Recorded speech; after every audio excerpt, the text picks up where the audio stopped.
Do you want Instagrammers or TikTokers to post about your brand? Or do you actually want to engage creators who influence their audience to buy your product? If you're in the latter of those two, you've come to the right place. Welcome to Winfluence, the Influence Marketing Podcast.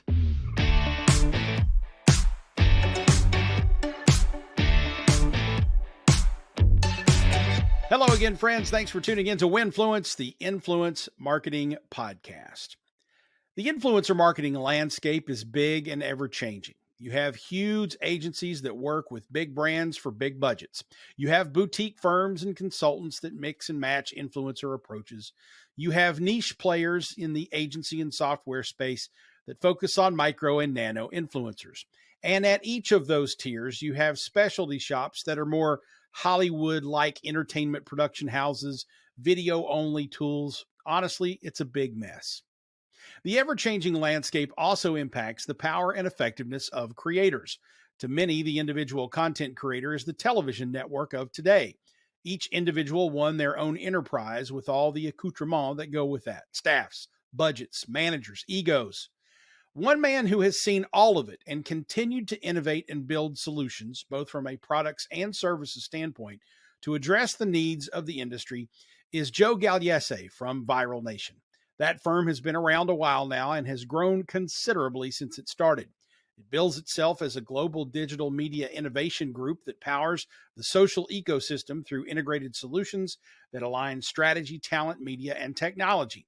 Viral Nation includes full-service digital and social agencies, Viral Nation marketing, creator and athlete influencer management agencies, their talent agency and sports agency, and a software division called Viral Nation Tech.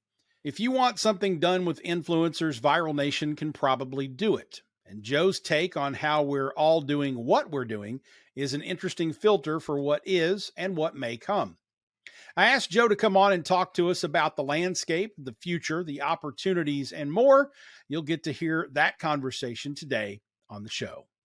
This episode of Winfluence is presented by Scipio.ai. I guess I can say we, since it's my day job. We help brands solve a couple of big problems. We also have free solutions for creators you need to know about as well. For the brands out there, what we do best is source authentic and high-performing user-generated content you can use to fuel your paid, owned, earned, and shared content strategies. UGC performs better. We help you get as much of it as you want.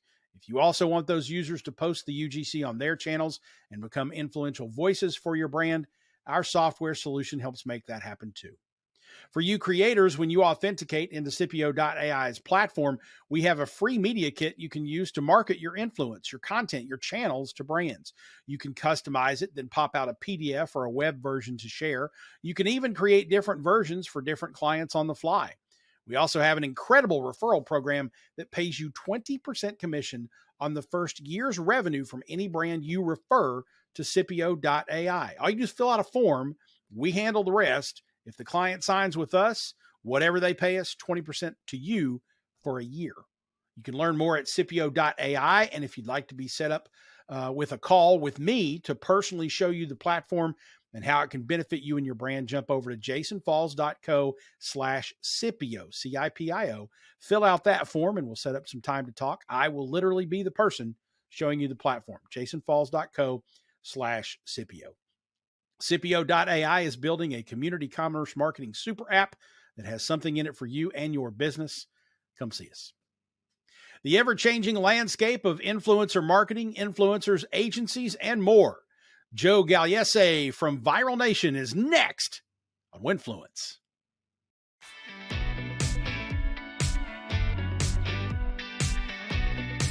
Joe, I've been a long-time admirer of your work. Viral Nation has been a player in the influence space for some time now. Give us a quick backstory on how the company came about. Why and how did you get started in the influencer space? It's not an elaborate or sexy story. It was, my business partner, Matt, who's the co-founder of Viral Nation today, used to be late for everything. And I found myself always waiting in a car lot for him to carpool to our job at a bank at the time. And I fell in love with the app Vine. So I was an early user of the app Vine, and I fell in love with some of the personalities on there, just literally waiting for them and scrolling through it. And one day went to him and I said, you know what, man, I swear these kids are worth a lot more than what it looks like they're being used for today. And I was like, would you have any propensity to want to help me to figure out how to monetize these guys? And he's like, let's go. So, that's really the precipice of how we got into the creator space. We just saw these young kids on Vine, doing, what felt like at that time 15 million views in a weekend, and Mhm. you're thinking, oh my God, like that's magical. Like if you think about how much TV's making, how much these massive entertainment companies are making, and these kids are making 50 million views a day, and living in their mom's basement and can't afford a car. Like let's do something about it. So that's how we got kicked off.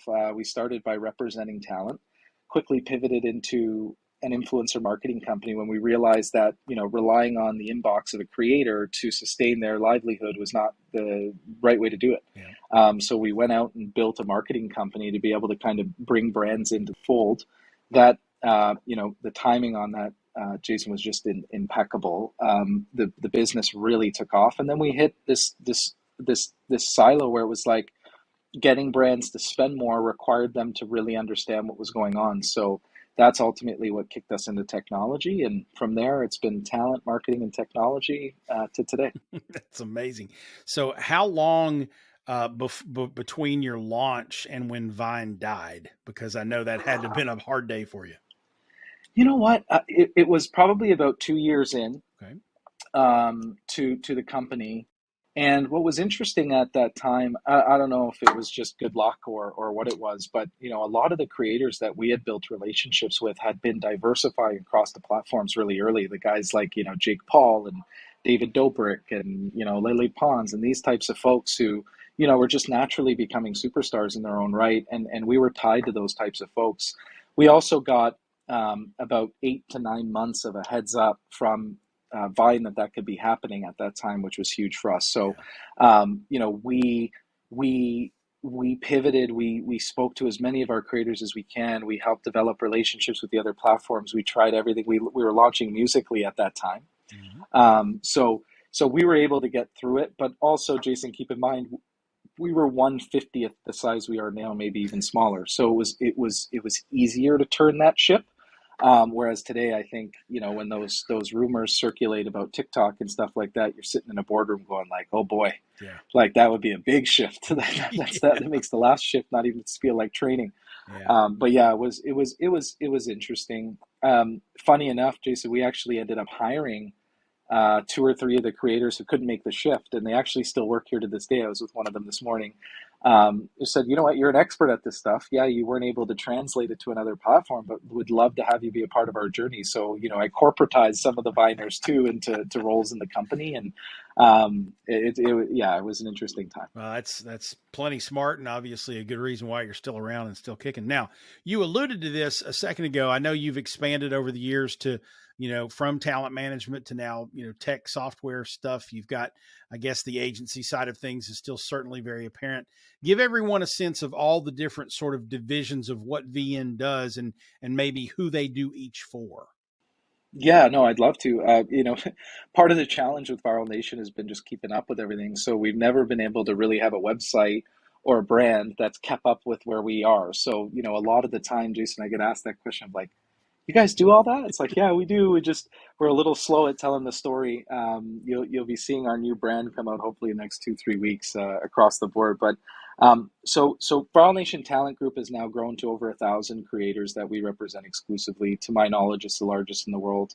And the whole thing there, Jason, was like, and how familiar you are with the space is it's not all about brand deals for creators. Brand deals create, that income for them and the time they need it, but it's not a sustainable, lifelong enterprise Mhm. at that point. And what we realized about 2.5 years ago was like, oh my God, all of us, all these companies who are just doing brand deals, relying on the inbox of these creators and hoping for the next big home run. Frankly, we're doing these guys a disservice. So I tasked the president of our team just over 2 years ago. Sorry, not 2.5, just over two.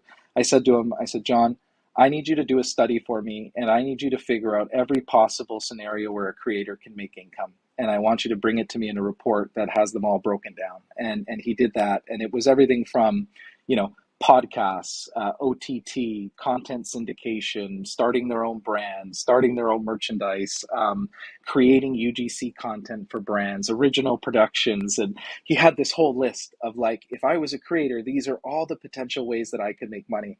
And he didn't know why I was having that meeting with him, Jason. And then at the end of the meeting, I said, okay, John, you have a year to make that whole list come true. And we need to be the best at each one of those things. And he looked at me like, you prick. Like I knew there was something more to this.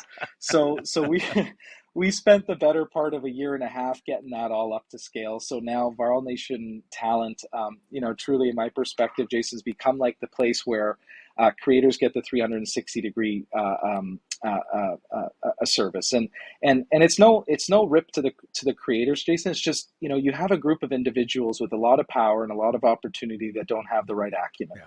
So what ends up happening is these guys get passed around kind of like dirty laundry. They got, you know, one company doing their merch, one company doing a brand deal, one company's bringing them on TV, and you know, no sophisticated business person can manage a business in that way. So my goal was to kind of go under the radar, build out what I thought the future of a great talent representation company looked like, and put it into action. So I'm proud today to say that every single thing that was on that list 2 years ago has been completed. Actually, as of last week, the last one finished.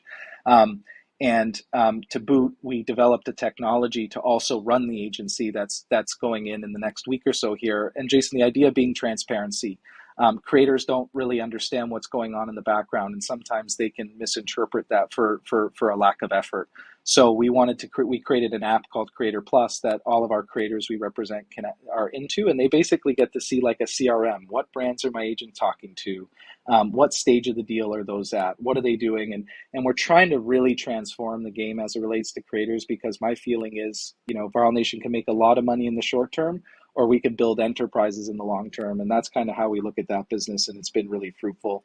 And just for scale, Jason, like, you know, our hopes this year is to do over $100 million in deals for these creators. So it's become a very significant P&L and a very significant operation. Then Viral Nation Marketing Group started out as influencer marketing guys. We only did influencer marketing campaigns. You know, we were like, well, we represent all the creators. We know this stuff inside and out. Let us run the campaign for you.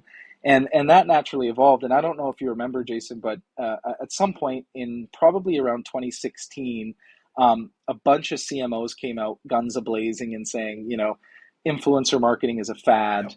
Influencer marketing sucks. Influencer marketing's not scalable. We were sitting there going, oh my God, are they right? I don't think they're right, but like, we're guppy young guys who don't know. So what if they're right?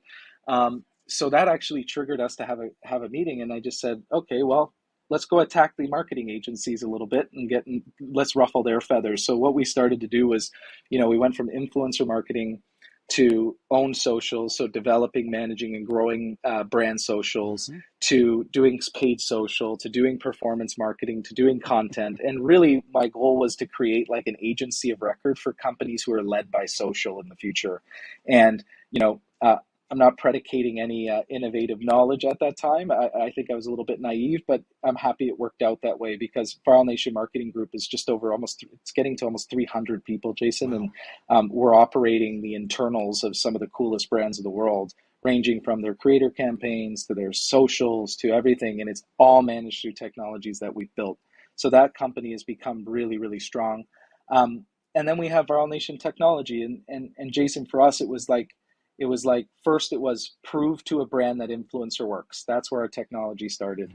Then we ran into this issue where it was like brands didn't want to spend money on creators because they were so scared about what could happen. And that was actually, you know, Disney's one of our larger clients, and it was them really that was really pushing us to say, guys, if you don't find a solution to protect us here, you know, I don't see how we can really scale this channel. And being the crazy Canadian guys we are, I went to my partner, Matt, and I said, you need to build a tool right now that mitigates this problem. And he's like, oh my God, okay. So 2 years later, Jason, we released Viral Nation Secure. It has over 13 patents on it. We've worked with the platforms in tandem. And really What it does is it allows us to do a social media background check on creators and individuals across all their socials. That's all opt-in. It's all consensual. It's no big seeing eye. It's just part of the relationship between the brand and the creator, or HR and whoever that person may be.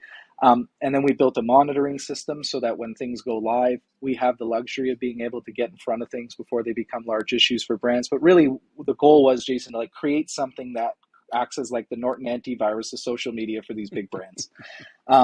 What we didn't anticipate, Jason, was like all the different adjacent industries that came after us. We just signed a deal with the Canadian government, with the US government. We're doing, we're working with some of the biggest sports leagues in the world. We're working with some of the biggest HR professionals in the world. Social media, as you know, Jason's become a very dangerous place. Yep. And it's so damn powerful in a good way, but it's so damn powerful in a bad way. And we've been seeing that a lot over the last 6 weeks. So that tool has become very significant and a big anchor of our own nation that we have that just quite frankly makes us very hard to compete with in that category at that scale. Then we attack the employee advocacy world. So one of the things that we realized was like, there's no way that brands are going to pay us, Jason, to create content for the next 10 years for their social media. We're not the company.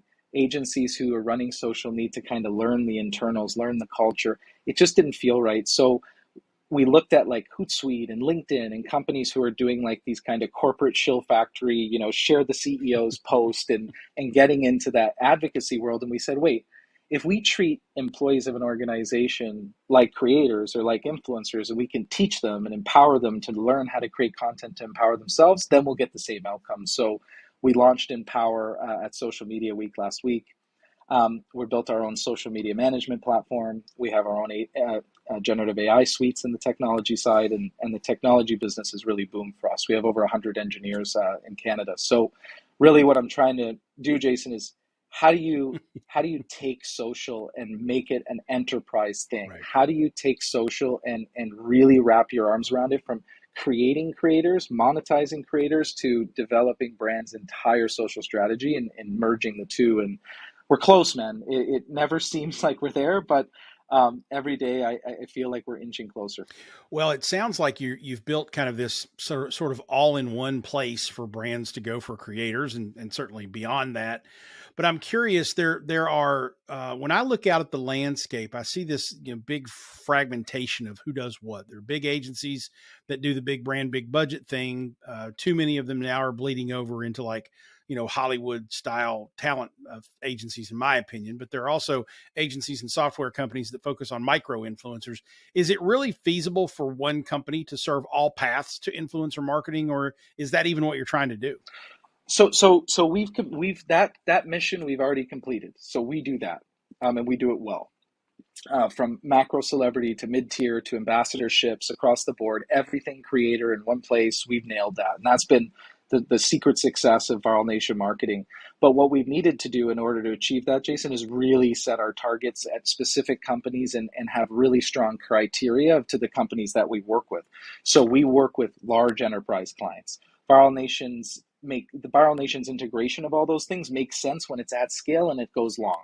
Right. It's very difficult, like you're saying, to do it in a fragmented manner in like these smaller doses, which is what influencers been for a long time. We want influencers around our Q4 winter campaign. We want, to do this ambassador program to get people to test our products. We made a decision about 5 years ago to say, we're going to stay out of that arena. We're going to focus on the big enterprises across America and the globe, and we're going to figure out how to operationalize them. So I think that I'm agreeing with you in the sense that it is next to impossible to do it at that medium to small business layer. Yeah. But when you get into the enterprise and you can make the investment in the team and the technology to do it, and you're committed, then it's possible. Putting your shoe at the door in this space, it becomes very cumbersome and very difficult really quickly. And we've just found that, our position is on the enterprise side and the big scale side. And to the comment around, the amount of competition in the creator space is pretty surreal. And I think the issue being, Jason, that the barrier to entry is so damn low, right? At the end of the day, we're asking everyday people to talk about our products, and that doesn't take, insane acumen to put together. It's also become such a large trend that, you have big companies around the US, marketing companies, PR agencies, et cetera, going like, I want a piece of that pie, and that's natural. So you have, and I almost see them as startups, but big brands don't, right? So there's a lot of confusion in the creator space around who's the best and who's what and et cetera. And we've been just kind of heads down and fighting our path in the area we feel most confident. Very nice.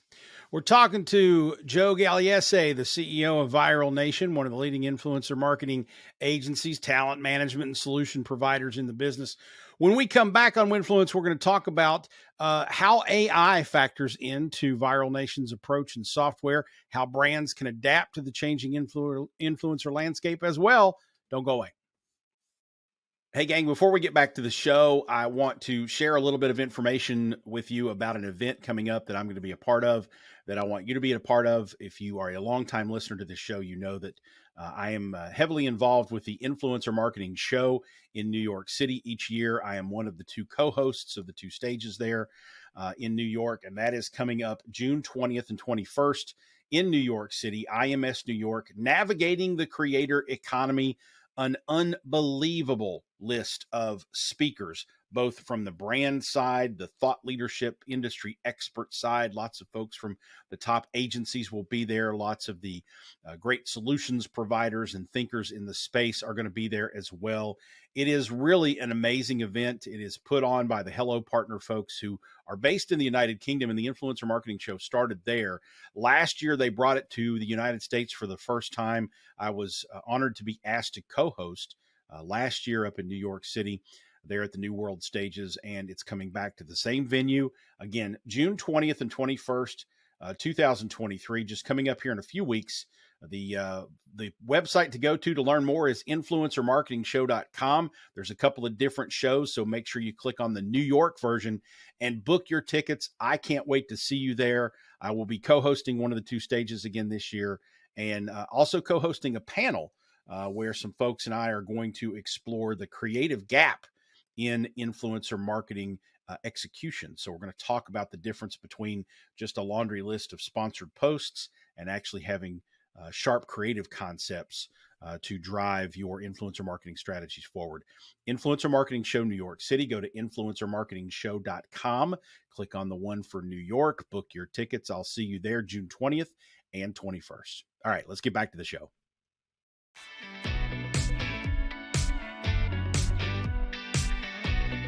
Welcome back to Winfluence. Sitting in today with Joe Gagliese, the CEO of Viral Nation. Joe, before we went to the break, we were talking a little bit about the technology and the software that you guys have been building. AI is a big topic across all industries today. I know we're having fun leveraging it for how we approach things at Scipio.ai, where I spend my daytime.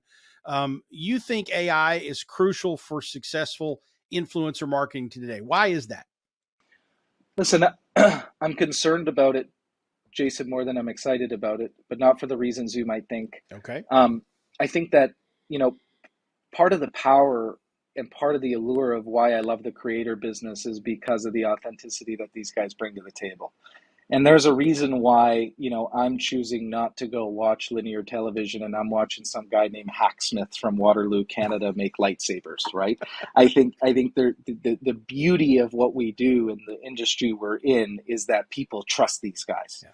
And, my fear is that at scale, right, if the human condition starts to question whether something is them or something is not, it's going to be very difficult for creators to maintain that growth and maintain that power. So that's kind of the fear I have, is that humans will eventually be conditioned to wonder if what they're watching was coming from the soul of that person or coming from an adjacent place, right? And that's my fear from a macro perspective.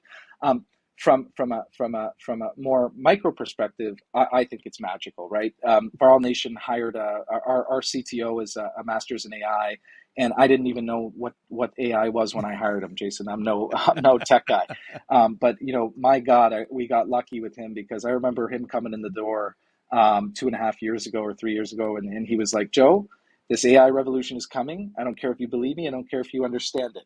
We are going to build an infrastructure just in case it happens, and we're going to be ready." And I thought, crazy tech guy, let him do his thing, right? And fast forward, you wake up to CNN and you're seeing like ChatGPT, it's going to change the world. And I'm thinking, oh my God, this guy totally saw it. So, what Viral Nation's been doing, Jason, is really thinking about it in 4 ways. we're thinking about it in the sense of just general optimizations, Mhm. right? Both on the business side and the creator side. What are those high cost, high hours, like high burn areas that can be easily circumvented with this technology to either get more for the client, more for our employees, or more for the creators, right? Mhm. Creators are an unsung hero in most cases because they do all this damn work and we all consume it and they don't get anything for it. So any way that we can help them to manage to find those simple efficiencies that make their everyday better, or allow them more freedom or time to be able to work on things that are going to better them, we're in. So we're thinking about it from an efficiency layer. Second way we're thinking about it, Jason's like, okay, this is interesting. We need to figure out how do we get it 75% of the way there and then take it the human side the rest. I think, we have a really great partnership coming together here now, Jason, with Microsoft and the OpenAI guys to Mhm. kind of do a partnership on what we've been working on.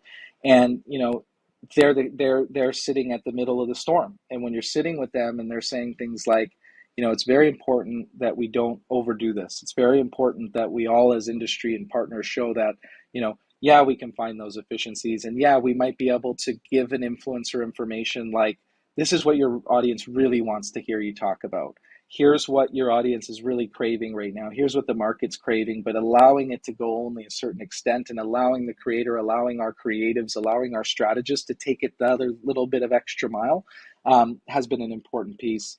And then third is this idea of data.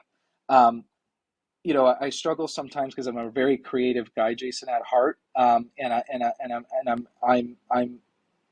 old school in a sense. Okay.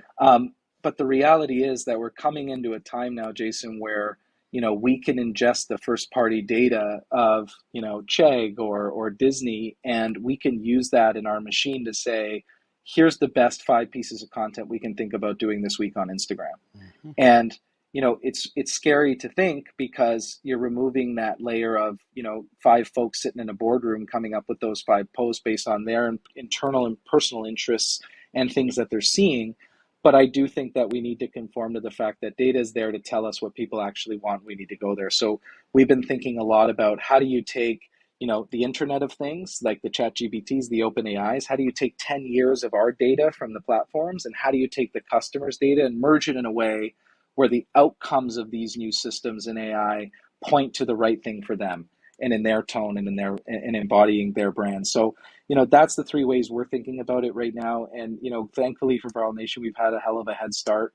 But ultimately, Jason, who the hell knows, buddy, what's going to happen ultimately with this stuff? We're just trying to run as far ahead of it as we can and kind of watch to see where the next ball is going to go. Well, it sounds like you got your head wrapped around it pretty well, and they're doing good things. You said a lot of things that I've thought and that we've put into practice as well. I've been a big proponent of, hey man, AI is great for creating content, but it only gets you, as you said, 75. I've said 80, maybe 90% there. You still have to add that layer of Yeah, human ingenuity and human intuition, empathy, and whatnot on it to make it really full. So yeah, we're all speaking the same absolutely. language, which is good. I like that. So to kind Yeah. of extend from that on now, another thing that you've said recently that I noticed was you've said that the individual influencer in today's world is now the enterprise. I'd love to have you clarify what that means, and then let's talk about how brands can Yeah. adapt to that reality. I'm so it's so cool that you pulled that one because that was mine that I came up with in our SLT conversation. It's part of our beliefs. Actually, we did a new vision of our nation and we have these 6 beliefs and one of those beliefs is that line. The reason I said that was because, Jason, I've been in so many damn boardrooms where I've been kind of shooed out or told that, traditional media is the way. And when I'm on the inside and I'm seeing it. And I described it simply to someone the other day and I said, you know what, listen, if you don't get it, here let me explain it to you. Instead of me going to watch CNN, I'm watching Lucy tell me the same thing on Instagram. There's nothing crazy about what these guys are doing. They're just creating a better product that more people want to see. And because of that, Jason, they're becoming these new media companies, right? And if you think about the formula of how to create a business, you have, the idea or the innovation, the business plan, the execution, and then you got to go market it to people, right? What's interesting is that these folks now are creative, they're brilliant, and they have their own audience. They have the hard part. They started at the hard part. And I view them as new media companies, right? Because I would say that of our 1,000 person roster, 800 of them probably do more views than most national news networks in the United States, Yep. right? And that's a fact. So if you value those corporations at those increments, and you don't see an influencer becoming a serious contender, I think you got another thing coming. And then the reality of just look at the last 12 months, Jason. The brands that are launching on the back of creators are breaking records across multiple industries. And the only reason for that is because they have their customer base built in. So the way that Viral Nation's viewing the creator economy in the future is that they're going to be the tastemakers of what we buy, what we watch, and ultimately what we do. And I think that we're still very immature in how we're looking at these young people. And as they get more sophisticated, as more Viral Nations and guys emerge, as more people who have pedigree in other areas come into the space, it's going to mature. And when that matures and people really understand the value, I think that it'll be one of the biggest industries in the world. So I think when I look at a YouTuber who's getting 4 million views a day, I'm looking at the next Turner in my mind. I'm looking at the next potential biggest Target product ever to hit the shelves. I'm looking at potentially someone that comes up with an innovation that completely changes the way we do everything. So, and I'm biased, Jason, as you know, but I love creators more than anybody, like more than anything on earth. I like them like my kids, and for the reason that I think they're so untapped, and I'm like feel like every day when I go to work, Jason, I'm fighting for these guys. I'm trying to figure out how the hell do we get it there faster, because I'm so tired of seeing creators get caught up in the shit, lose the moment, get taken advantage of, not be valued correctly, etc. And I can see it changing, and we just want to keep pushing it forward. So that's where that belief comes from, that creators will become modern enterprises, because I believe they will. Well, I don't disagree with you, but I want to throw out a little devil's advocate discussion here for you, because the Please, only please. problem that I have with the influencer as enterprise approach is that if influencers are the new media channels, and I believe them to be, there are literally millions of separate media channels now. And each of those channels or influencers wants to charge based on their reach and audience and such. But none of them really want to work for the proven value metrics of reach, like CPM, which is normally how we charge for reach and awareness plays. And when you calculate the CPM of most celebrity influencers, the number would make any diligent marketing manager choke. Now, is that hypocrisy, or are we just going to have to resign to pay too much for what many marketing people would determine to be too little with the influencer channel? Jason, can we get a beer and hang out sometime, man? Yeah. Please, This because is what I you're do on this yeah, show, man. I love dissecting this yes, stuff man. and arguing Um, about it. no, it's because you're right. It's because you're right. I think I approached it a little too general. You're more than right. So I always use this analogy. My dad used to teach it to me. Once you give the carrot, it's hard to take the carrot back. Mm-hmm. And I think that we created a culture around creators, around a group of folks who don't know the difference, and you start to set these precedents. And social media is a place where you brag, right? So that doesn't help. So I think what you have is a bunch of folks trying to be a bunch of folks without the right information and the right knowledge and the right training in order to make those decisions effectively. When I talk about influencers becoming enterprises, I'm probably talking about under 1% of the creator economy. Those folks that are doing those things the right way. I had a conversation, I had a sit down conversation in New York with one of our big talent the other day, and he said, Joe, do you have any advice for me? And I said to him, yeah, I do actually. And that's what triggered me when you said that. I wanted to grab a beer with you. I said to him, I said, do me a favor for the rest of this year. He's like, anything, man. I said, try to understand what the brand's trying to achieve and help them achieve it. Yeah. And he's like, well, that seems easy. I said, yeah, because the problem is that, you have creators who are like, I will not take $200,000 or less for this YouTube video. And then they get a call from SeatGeek and Vivid Seats, like, do you want free tickets to the Knicks game? And they go and they post about it 40 times. And I'm sitting there going, so what I think, Jason, is just this, there's a huge acumen gap between the people who are doing the business and the people who are effectively implementing the service. And I think that there's a reckoning on that, and I think we're starting to see it. Like in our data, our cost per deal on our talent agency side is down this year. So like that means that on average, creators are getting paid less across. We do like 35,000, 40,000 deals, right? So we can see kind of like market data. Yeah. I think brands are starting to understand that, right? And then the other thing too is you have to remember supply and demand. The supply keeps going as more people get involved, Yeah. right? And the demand is I think scaling at a slower rate. So it would be in an influencer's best interest to say, what is the CPM that you're willing to pay? Fight to have a better CPM than what they're paying on a linear channel, and do your thing. But understand that people are paying you to deliver something and value to them. Yeah. And I think influencers too many times get caught up in the rhetoric of the community to say, well, he got this, so I should get this, and I did this. But the reality is you can have two influencers that are identical on paper, and one creates 50 times more value than the other. So you need to understand those things. And I just think it's a lack of acumen, Jason, but I totally agree with you. Sure. Well, and I think you're right that what you're talking about is influencers as enterprises, the 1% or less.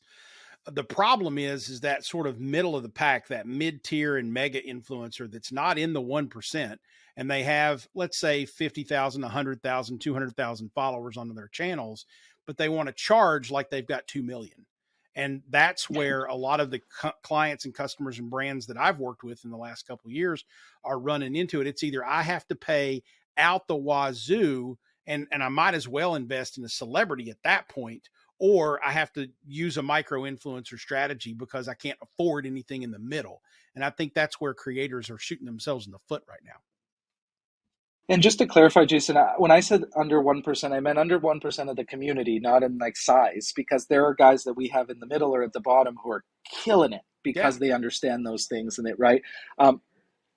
But I agree with you. So what we've seen is and this is stupidly simple, but it's like, what did I get last? Is how these guys are negotiating in the middle. Yeah. It's like, I had a misguided brand with a shitload of money and a big PR agency come and give me 20 grand for a post. And then the next one needs to be the same. Yeah. Right. So it's also the market on my side and the brand side and et cetera that are coming into the space that are screwing it up a bit too, because they don't know. So they're going, well, he wants 20, I'm going to give him 20. Like there's no consistency. Right. And that lack of consistency and that lack of actual knowledge or insights is driving people to make really weird decisions a lot of the time. I think I just think it's they don't have the information to be able to understand it. And I think a lot of creators feel like if they charge less, somehow they become less valuable. Some creators feel like that, I got all of a sudden got taken advantage of. I should have done it for more. Yeah. You see a lot of that mentality. And again, that advice I gave that kid in New York, Jason, was like, just for the rest of the year, try to get with the brand what they want, give it to them. Yeah. Well, right. And then he's like, why? And I say, because they'll come back. Because they'll spend more money with you. Because they'll make you an ambassador for the next 3 goddamn years. They're not going to run for the hills when they spent 20 grand and you got them 2,500 clicks to a website. Right. So it's there needs to become a little bit of a balancing act there that both sides need to come, and the influencers are hard to move. The brands are already there, but we got to get the creators to understand that it's about creating reciprocal value and creating a flywheel that makes sense for both sides. Absolutely. Awesome stuff, Joe. And we certainly appreciate the conversation and the wisdom. Certainly you and I should get a beer sometime. I may even try to I'd love to, man. Make myself up to Toronto someday so we can do that. But yes. Let's do it. Before we let you go, where can people find you in Viral Nation on the interwebs? Listen, and viralnation.com. I'm on Instagram is at Joey Viral, and then my LinkedIn is just my full name. I'm not hiding, so I'm an easy guy to find. Very good. And it's Joe Gagliese. And it's Gagliese, right? Did I get that right? Okay, got that right. Yep. Well, we're going to make sure those links are in the show notes as well. That'll be available at jasonfalls.co /Joe Gagliese. See, here I go screwing it up again. Gagliese. You can also go to jasonfalls.com, click on articles in the upper right and find the episode in that way. Joe, thank you so much again for the time today and your leadership in the industry. Honored to have you here, my friend. Thank you. Thank you so much, Jason. The same to you, buddy. Always good to catch up with the CEOs of the big shops to get their take on things. People like Joe, think very deeply about the creator economy, influencers, influencer marketing, the software solutions, the agency solutions, how brands can leverage them. So that's why we bring those folks on the show, folks, to share some insight and wisdom. Viral Nation is certainly worth checking out if you're looking to go big on influencer marketing. We'll make sure those links are in the show notes again. That's going to be at jasonfalls.co/Joe Gagliese, and that's Joe, just like Joe, and then Gagliese. So Joe Gagliese. Joe Gagliese is how you pronounce it, though. Folks, if you are enjoying Winfluence, help us grow and tell someone about the show. You probably know someone who might want to know more about influence or influence marketing. Send them to winfluencepod.com or share a link to this episode on your social network of choice. If you have a moment, drop Winfluence a rating or review on your favorite podcast app. We are on all of them. The show is now on video as well. Just look for Jason Falls Winfluence on YouTube to see the show as well as hear it. Winfluence is a production of Falls and Partners and presented by Scipio.ai. The technical production is by MPN Studios. Winfluence airs along MPN, the Marketing Podcast Network. Thanks for listening, folks. Let's talk again soon on Winfluence.